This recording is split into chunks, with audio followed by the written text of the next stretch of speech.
Alright guys, so I'm doing a quick recipe here. What I have here is some roasted garlic and pepper seasoning, and here I also have some seasoning salt. I'm going to make some drumsticks. These are on sale, so I'm going to cook it in the air fryer though, and I'll show you how it turns out. So I'm just going to season it and do a dry rub and then put it into the air fryer.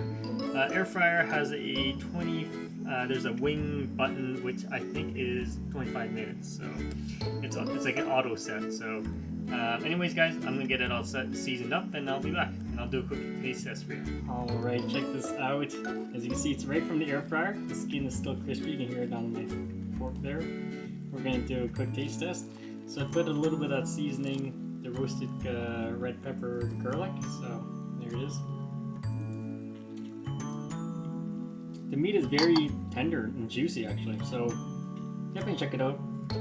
The air fryer actually did a pretty good job. There's quite a bit of oil in the air fryer itself, but it's not too much on the drumsticks. So if you have any questions, comments, guys, please subscribe to the channel.